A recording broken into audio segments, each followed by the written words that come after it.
Media Nord-Est è il primo gruppo televisivo locale in Italia per ascolti certificati Auditel.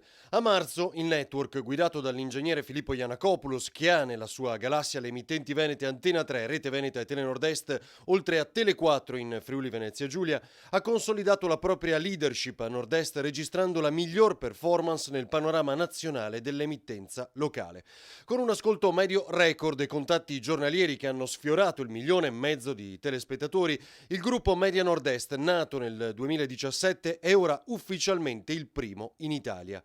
Sempre al vostro fianco, mentre crollavano certezze in un periodo buio per tutti noi, le nostre emittenti hanno svolto con serietà e autorevolezza il vero servizio pubblico. Palinsesti stravolti per raccontare passo dopo passo e con sole notizie certificate l'evolversi dell'emergenza sanitaria legata al Covid-19 nei nostri territori.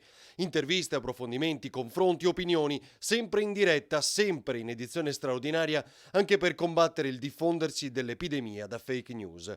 Al vostro fianco a ogni ora per aggiornare o semplicemente tenere compagnia nelle lunghe giornate passate tra le mura domestiche, dal tutto chiuso al mondo attraverso il piccolo schermo delle nostre TV.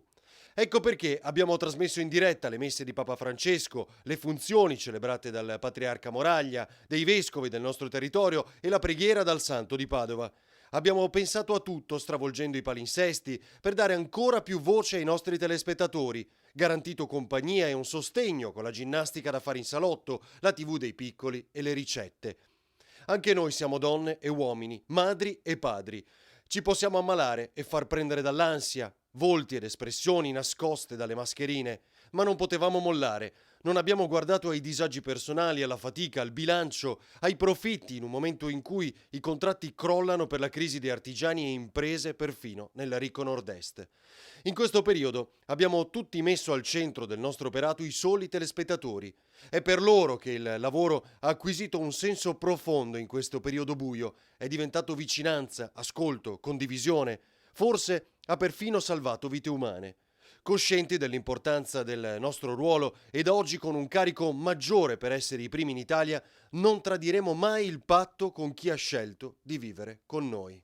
Grazie.